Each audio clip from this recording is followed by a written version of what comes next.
Hola, Dios te bendiga. Te doy la bienvenida una vez más a este programa, La Biblia Leída y Explicada.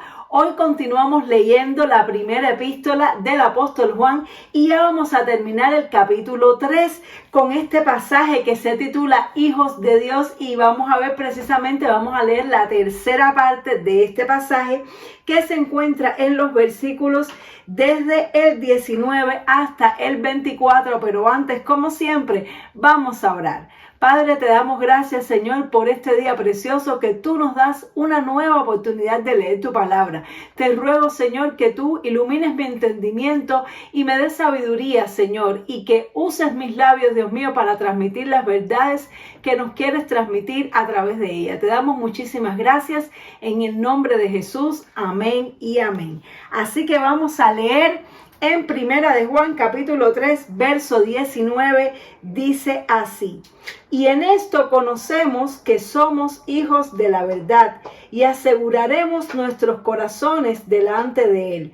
Pues si nuestro corazón nos reprende, mayor que nuestro corazón es Dios, y Él sabe todas las cosas.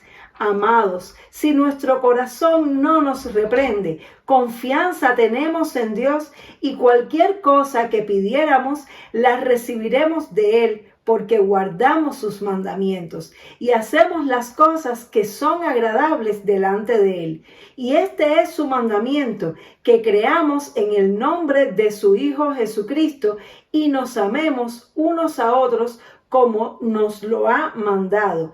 Y el que guarda sus mandamientos permanece en Dios y Dios en él. Y en esto sabemos que Él permanece en nosotros, porque por el Espíritu que nos ha dado.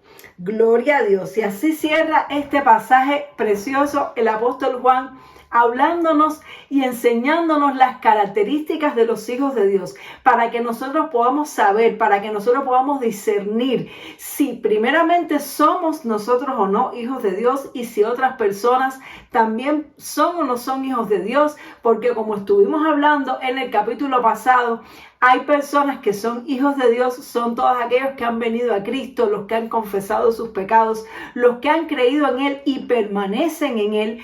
Pero aquellos que no han creído en Él o que se vuelven atrás a vivir según su voluntad y no según la voluntad de Dios, no son hijos de Dios, son hijos del diablo. Eso lo estuvimos viendo con detalle en el capítulo pasado, que si no lo has visto te recomiendo que lo veas y que lo veas todo en secuencia, porque así es como es mejor estudiar la palabra de Dios. Y aquí, para ya finalizar y reafirmar, el apóstol Juan nos dice que en esto conocemos que somos de la verdad. Es decir, ¿cómo sabemos nosotros si estamos en la verdad o no? ¿Cómo sabemos nosotros si estamos o no en Cristo? Y esto es una cosa importante, hermanos, porque debemos analizarnos, debemos autoexaminarnos, no debemos confiar tanto en nosotros mismos y en nuestra propia humanidad, porque nosotros todos, a pesar de que hemos conocido al Señor, a pesar de que le hemos dicho: Señor, yo quiero ser tu hijo, yo quiero creer en ti, yo quiero estar contigo hasta el final, y aunque incluso vayamos a la iglesia y conozcamos las escrituras, tenemos que saber que hay una batalla diaria contra nuestra naturaleza pecaminosa. Tenemos una naturaleza que siempre nos está tirando hacia el pecado, tirando hacia el mal. Es como una puerta abierta para el enemigo atacarnos, para poner pensamientos en nuestra mente. Y en gran medida depende de nosotros el permanecer en Cristo. Hay una parte que le corresponde a Dios de guardarnos, de cuidarnos, de sostenernos, porque con nuestras propias fuerzas nosotros no podemos. Pero hay una parte que nos corresponde a nosotros de ser diligentes, de ser perseverantes en permanecer en Él. No tiene tanto que ver que si somos más buenos o menos buenos, sino cuánto realmente nosotros anhelamos y deseamos estar en Cristo. Cuánto realmente nosotros verdaderamente ponemos de nuestra disposición para permanecer en Él. Y eso se demuestra a través de nuestra actitud hacia Dios, de nuestro arrepentimiento, de cuánto le confesamos nuestros pecados, de cuán sinceramente abrimos cada día nuestro corazón, porque tenemos el riesgo de que al pasar el tiempo y de acostumbrarnos a las cosas de Dios, al principio cuando venimos a Cristo, las cosas de Dios nos emocionan, todo es nuevo, todo es maravilloso y todo nos produce una emoción muy grande, pero con el tiempo nos vamos acostumbrando a esas emociones, nos vamos acostumbrando a estar entre cristianos, a estar en la casa de Dios, nos vamos acostumbrando y se va haciendo parte de nuestra vida y a veces nos vamos descuidando. Empezamos a descuidar porque ya tal vez no nos produce tanta emoción ir a la iglesia, ya no nos produce tanta emoción tal vez las cosas espirituales y a veces empezamos a darle lugar en nuestra vida a la carne. Y esto nos puede hacer que nosotros empecemos bien y por el camino nos vayamos torciendo, como le ha pasado a muchísimas personas, incluso grandes hombres y mujeres de Dios, como por ejemplo el rey David, que todo al principio de su vida fue maravilloso y ya cuando estaba en la posición en la cual Dios le quería usar, pues ahí vemos cómo él se descuidó espiritualmente. Entonces nosotros tenemos que estarnos examinando cada día, tenemos que estar analizando nuestra vida. ¿Será que estoy permaneciendo en Cristo? ¿Será que estoy permaneciendo en la verdad? Y entonces dice, ¿cómo nosotros sabemos si estamos permaneciendo realmente en Cristo? ¿Cómo podemos autoevaluarnos? Dice, pues si nuestro corazón nos reprende, mayor que nuestro corazón es Dios y Él sabe todas las cosas, ¿verdad? Entonces dice que tenemos que asegurar nuestro corazón delante de Dios y escuchar a ver si dentro de nosotros sentimos una voz que nos reprende o no nos reprende. Nos reprende significa que nos regaña, significa que nos dice que hay algo que no está bien en nosotros. Es una voz interior que a veces nos habla como muy dulce, como en un tono muy suavecito, pero nos dice, tú sabes que esto está mal. Tú sabes que esto a Dios no le agrada. Y a veces nos habla de una forma tan dulce y tan sutil que es fácil para nosotros ignorarla y echarla a un lado y justificarnos. No, sí, pero Dios sabe las cosas, Dios sabe que yo estoy en una situación, Dios sabe que en mi caso hay una excepción porque yo me siento así. Y a veces nosotros empezamos a dialogar con esa voz interior que es la voz de nuestro corazón, que nos está reprendiendo, es la voz de nuestra conciencia, que Dios la puso allí en nuestro ser interior y empezamos a dialogar y empezamos a querer tratar de convencer a esa voz de que en nuestro caso es una excepción, de que en nuestro caso que en algún momento vamos a comportarnos bien, que de momento Dios es misericordioso y Él nos entiende. Entonces tenemos que ver si nuestro corazón nos reprende o no nos reprende. Dice la Biblia y dice aquí la palabra del Señor que mayor que nuestro corazón es Dios. Es decir, que si nuestro corazón nos reprende,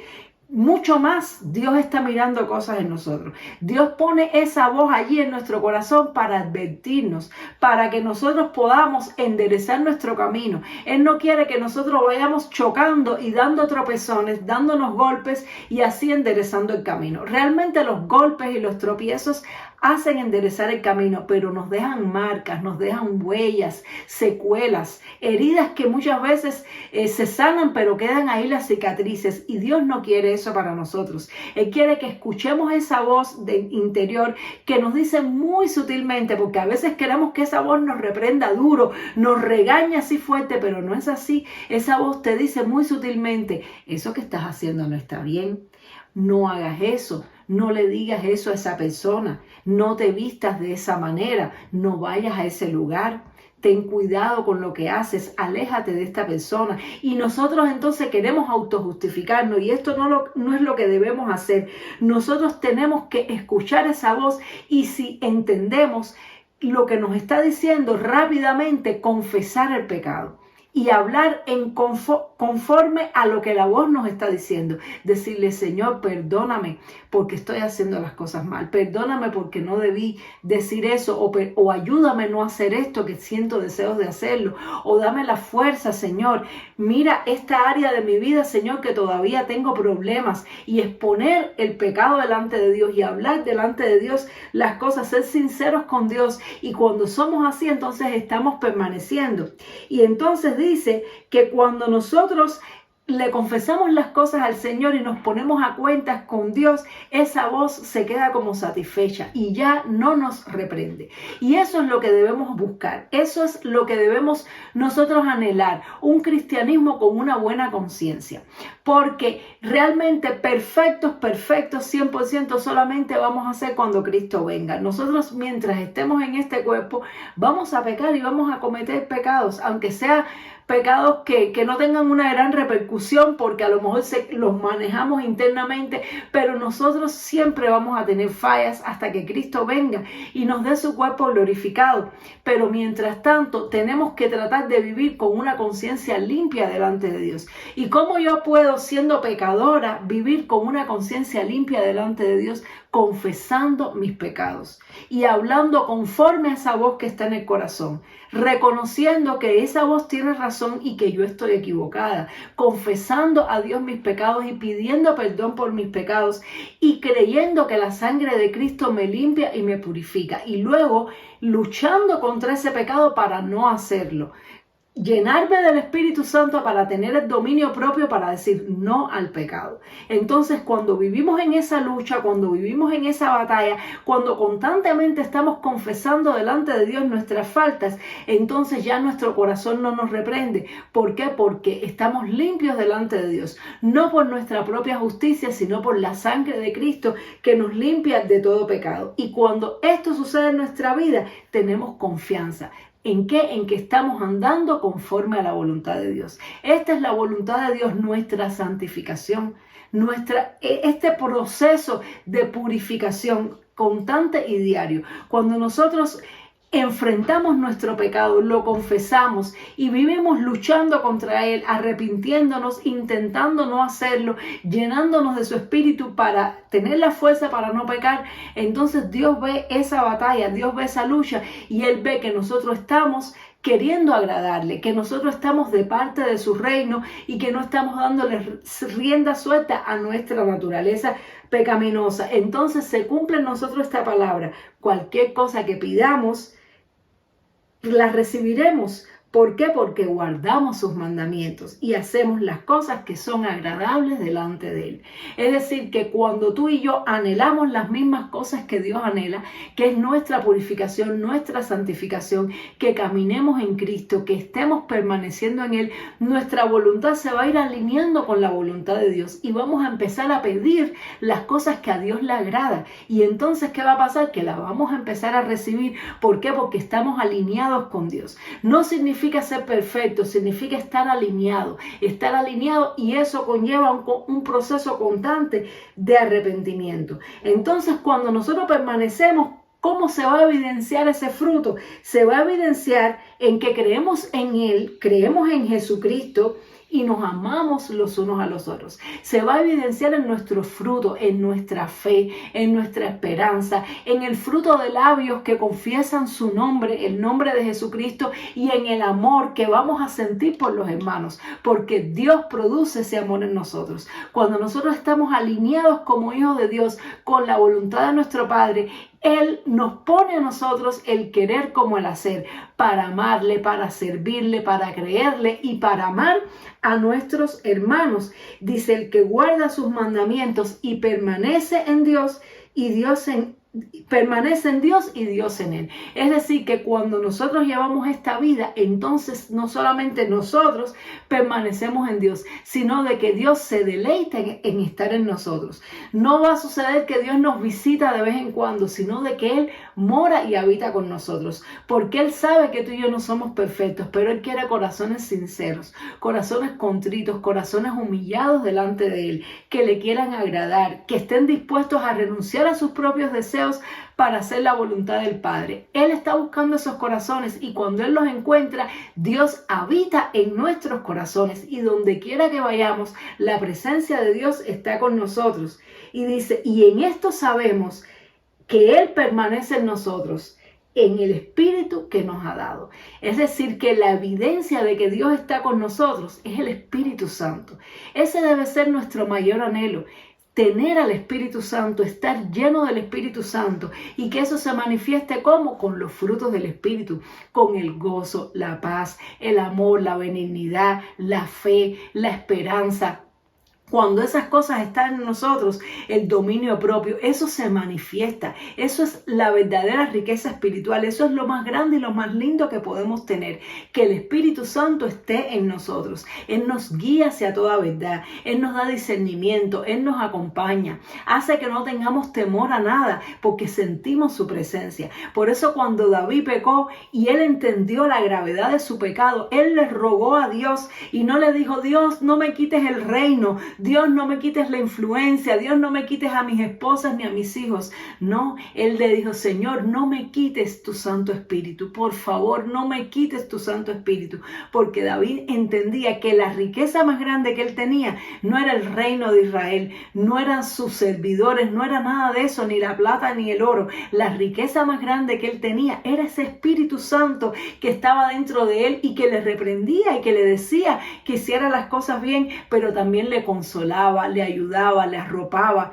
Esa presencia de Dios debe ser para nosotros lo más valioso. Cuando una persona tiene al Espíritu Santo, lo tiene todo. Tener al Espíritu Santo es tener la victoria, es tener gozo, es tener paz, es estar lleno de vida, estar lleno de luz, no importa las circunstancias. Por eso, hermanos, la Biblia dice que el Espíritu mismo nos da testimonio a nuestro espíritu de que somos hijos de Dios. Él dentro de nosotros pone la paz interior de saber que nuestros pecados son perdonados, que hemos sido lavados. Él nos pone la paz de saber de que caminamos en la doctrina correcta, en que no estamos siendo engañados. Él nos da la iluminación, la sabiduría para poder discernir lo que pasa a nuestro alrededor, lo que pasa en los tiempos, en las noticias, en todas las cosas. Mientras las demás personas están con miedo, ¿y qué va a pasar? Y mira cuántas señales y el mundo se va a acabar. Nosotros sabemos que pase lo que pase, Él está con nosotros y podemos tener fe, podemos tener esperanza. Es el tesoro más valioso que tenemos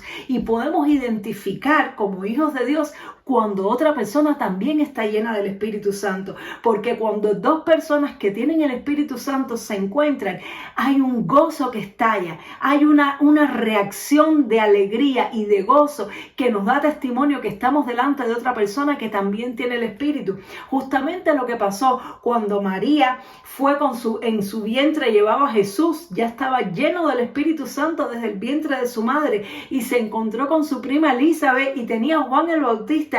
Dice que la criatura saltó en su interior al encuentro de María con Jesús porque ocurre un encuentro espiritual y ese es el testimonio que recibimos. Entonces, hermanos, eso es tan lindo, eso es tan valioso que no merece la pena cambiarlo por un placer de esta vida. No merece la pena cambiarlo por darnos el gusto de disfrutar de las cosas temporales de esta vida, del pecado, de las cosas de la carne que son pasajeras y que no satisfacen. Es mejor obedecer a Dios, es mejor renunciar al pecado, limpiarnos, despojarnos de todo ese peso de pecado que nos asedia para que podamos permanecer en Él, para que Él nos dé su Santo Espíritu, que es el sello que nos sella a nosotros como hijos de Dios. El Espíritu Santo nos pone su sello, Él está en nosotros y es ese sello, es esa marca de Dios la que nos garantiza vivir una vida victoriosa, no importa las circunstancias, y la que nos garantiza que cuando Él venga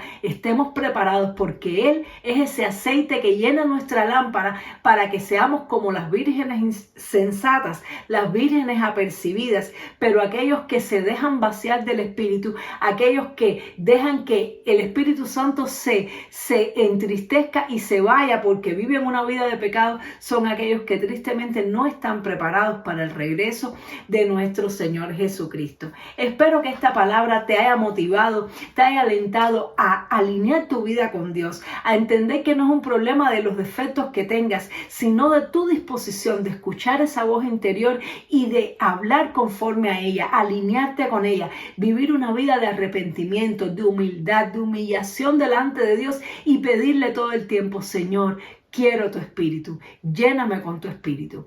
Dios te bendiga mucho y nos vemos en el siguiente programa para estudiar ya el capítulo 4 de esta primera epístola del apóstol Juan. Dios te bendiga. Chao.